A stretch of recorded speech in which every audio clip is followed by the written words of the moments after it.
Okay, so now that every single head coaching vacancy has been filled, I decided to make a little video to talk about my grades for each head coaching hire. Some I think are much more inspiring than others. As it always is with head coaching cycles, some of these guys are going to be awesome, some of these guys will be okay, but at least a few of these guys will flame out and not be the coach of their team in a few years. But before we get into my thoughts on each new head coach, don't forget to subscribe to the channel and like this video if you guys enjoyed. Let me know down below what your grades are for each of these head coaches. I'm very curious to hear what your guys' opinions are. All right, let's start off the list with perhaps the most polarizing candidate, Jim Harbaugh, going to the Los Angeles Chargers. And I'm going to give this one an A. I think that this is a really, really good move from the Chargers. They've kind of notoriously been cheap asses, and they've kind of spared money on head coaches, haven't really wanted to spend, but they spent a lot of money on Jim Harbaugh. The Jim Harbaugh was not cheap. And Jim Harbaugh's obviously coming off the national championship win with Michigan. One thing that has been the case with every single Jim Harbaugh team, whether that be at San Diego, Stanford, the 49ers, and Michigan, they play physical, they play good defense, and they have a good run game. And those two things are something that the Chargers haven't had. They haven't had a consistent run game, and they haven't had good defense the last couple of years. And truthfully, you add to that having Justin Herbert. I think the Chargers are poised to be really, really good in a few years. Now, they have some salary cap stuff they got to figure out, and obviously that's not Jim Harbaugh stuff. He's inheriting that. But I think once that kind of all gets sorted out and they kind of get to playing Charger football the way that Jim Harbaugh wants to play, I think that they're going to be a pretty damn good team in the AFC for many years to come. Next, let's keep it in the AFC West with Antonio Pierce staying as the Raiders head coach because he was the interim head coach this year. Now, a couple of years ago, the Raiders kind of had a similar situation with Rich Bisaccia, and they decided to not retain him. They got Josh McDaniels instead, and that was a complete fucking disaster. So now with Antonio Pierce, who took place because of Josh McDaniels firing, they decided to retain him. And I honestly thought I'm going to give this hire a C plus.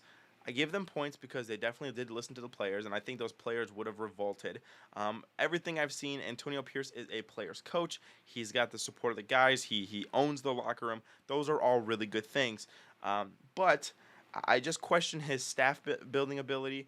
They just hired Cliff Kingsbury, which to me is not a good move.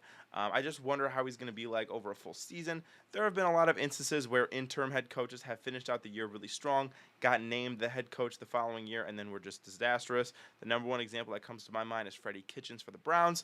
So I think we're on Freddie Kitchens' watch here. I don't know if Antonio Pierce is a legit head coach in the NFL, so we'll see. But again, encouraging signs from last year, and he does obviously have a great bond with those guys in the locker room. The next head coach is for the Tennessee Titans. They hired Brian Callahan, the offensive coordinator of the Cincinnati Bengals. Now, I thought out of all the offensive names that could be potential head coaches this year, he was one of the least inspiring. You could have go and got Bobby Slowick. Obviously, Ben Johnson wanted to stay in Detroit, but he was an option for a lot of points during this cycle. He's a good hire. He's worked with Joe Burrow. I think he's done good work with their wide receivers, obviously, and the Titans definitely need help in the wide receiver department. But to me, this is something that's not fantastic. Like, I wouldn't be super inspired if I'm a Titans fan. Zach Taylor in Cincinnati is an offensive guy, and there have been a lot of successful other assistant coaches who operated under an offensive coach like Mike McDaniel, who has come over to Miami and been successful. But truthfully, I just don't know how I feel about Brian Callahan. I'm going to give this a C because, truthfully, I don't have a grade. It's definitely not a home run, but I don't know if it's a colossal failure. I think it lies somewhere in between. I really don't know much about this guy. At least Antonio Pierce, I know how he is as a person and how he galvanizes the locker room. I just don't know about Brian Callahan. So I'm going to give it a C for right now, and we're going to give it a TBD. Next, for the Carolina Panthers, speaking of offensive coordinators going to get new jobs, Dave Canalis is now the new coach of the Carolina Panthers. I'm going to give this hire a B minus. Now, I do give Dave Canalis props. He has ascended up the head coach rankings. He's had a meteoric rise the last couple of seasons. Obviously, in 2022, he was the quarterback coach of the Seahawks, saw the resurgence of Geno Smith. This past season, as the offensive coordinator in Tampa, saw the resurgence of Baker Mayfield. So I think his work with quarterbacks has been very impressive the last couple of years. But his inexperience is kind of a concern. He's a one-year coordinator that got a head coaching job. Obviously, he's going to be tasked with fixing Bryce Young, and that is a bit of a tall task Bad choice of words. My fault. It's a bit of a tall task, being that he's relatively inexperienced. But I do like the guy. I like his philosophy. I saw his opening press conference. He talked about whenever you are +1 in the turnover margin, that's an 82% victory. So I think he's got some Pete Carroll in him where he's really all about taking care of the football, and Baker Mayfield did that last year for the most part. So I do like the hiring. Again, it's going to be hard to succeed in Carolina for a few years, though, because that roster is terrible. That's not an attractive job at all. So I think that they were a little desperate to get a guy. But, when you're that desperate and you land a guy like Dave Canalis, I don't think that that's worst case scenario. So congratulations to the Panthers for getting a pretty good offensive mind. Next, speaking of the Seattle Seahawks, they got Mike McDonald, the defensive coordinator for the Baltimore Ravens. Now, I'm going to be completely biased in this assessment, and you can say whatever you want in the comments. I do not care. This is an A. First of all, Mike McDonald has absolutely risen up the head coaching rankings. He was a defensive coordinator in Michigan a couple years ago, has been the defensive coordinator in Baltimore for the last couple of years, and they have been awesome. They have been legit. They've been able to stomp out some of the best teams in the NFL. This year, the 49ers, the Rams, ironically, the Seahawks. They completely, shut those guys down. And, when you fire Pete Carroll, a 71-year-old defensive coach, with a totally different philosophy, and you bring in a guy literally half his age to now be the youngest head coach as opposed to the oldest head coach, who, from all accounts, is a genius, who's a great schematic guy. People were describing him as like the defensive Sean McVay. It's a complete flip, and I think that that's such a creative way to get after your head coach.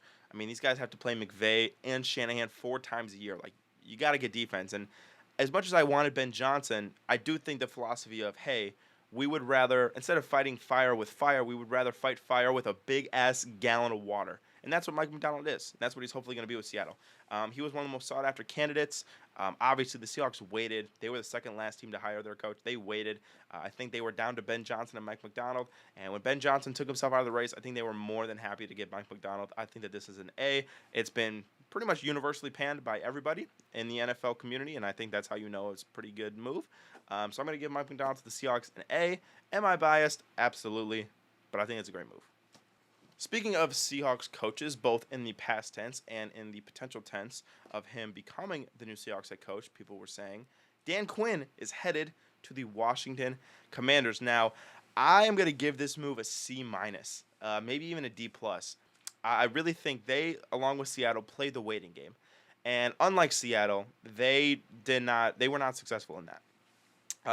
It's pretty clear to me that they waited out for Ben Johnson. Ben Johnson, for whatever reason, did not want the job in Washington, because I thought, early in this week it was, all right, the Seahawks are going to get McDonald. Washington's going to get Ben Johnson. Ben Johnson was the heavy favorite the entire process to go to Washington. And when Ben Johnson took himself out of the name, it was, maybe Washington's going to go get Mike McDonald. And Mike McDonald definitely chose the Seattle job over Washington. So Washington was kind of the last team to pick a coach, and they were left without their guy. I think it was just bad process by the Commanders there. Dan Quinn. Now you get a guy in Dan Quinn. I'm not a fan of retread coaches. I'm just not. I think their success rate is low. For every Andy Reid, you have about 10 guys who just really don't deserve another shot. I mean, look at last year with Frank Reich. I understand that was a mess, but you know what I mean. Josh McDaniels as well. I'm not a fan of retread coaches, unfortunately. And Dan Quinn, I just can't get the taste of that playoff game out of my mouth. They were awful. He's inheriting a really bad defense, so he doesn't have near the talent he had with the Dallas Cowboys. And yes, they do have the second overall pick, but who's going to be the offensive coordinator? Like, it's not like you're getting an offensive head coach to mentor, train what we all believe is going to be Drake May. So I just think it's a bad spot, just a weird fit, and I really do think that they were kind of left stranded and just said, all right, well, who's our next best guy? And he was probably their third or fourth choice, truthfully. And so I'm going to change my grade. I'm going to give it a D+. I really don't like this move for the Commanders. Next, we have the New England Patriots hiring Gero Mayo. Now, I do think that this is really cool. We saw last year with DeMeco Ryans how a former linebacker that played for your team can be a really awesome head coach. And I just don't know if I see the same, ability with Gero Mayo. Obviously, DeMeco Ryans was elite as the 49ers defensive coordinator. And Gero Mayo has been good. The Patriots defense, despite lacking talent, has not been bad. But I just think that this was kind of an uninspired hire. They had the third overall pick. I bet you they're going to take a quarterback. They have to fix the quarterback regardless of what they do. I don't know if Gero Mayo's that guy. He kind of seemed like a I don't want to say, not a pity hire. That's not what I'm saying.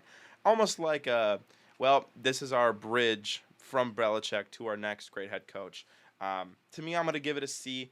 I just don't see an area where the Patriots are serious contenders with Gero Mayo. Now, he could totally surprise me, and I could be totally wrong. But I just don't see it. And I just don't see it right now. Again, his expertise is on the defensive side of the ball, which is not something that the Patriots have struggled with. They've been fine on defense. Their problem area has been offense, and it's going to continue to be offense, I think, for the foreseeable future. And then the last hire, we have Raheem Morris going to the Atlanta Falcons. Now, similar logic to what I just said, where I don't think the Falcons' biggest problem was defense. I think it was their underutilization of their skill guys. However, I like this move a lot because Raheem Mostert has been a respected guy in the league for a long time. He's been a really good DC. He was a really good DC with the Rams for several years. He actually was the interim head coach for the Falcons in 2020 when Dan Quinn got fired. He's been around the block. He's a really well-respected guy.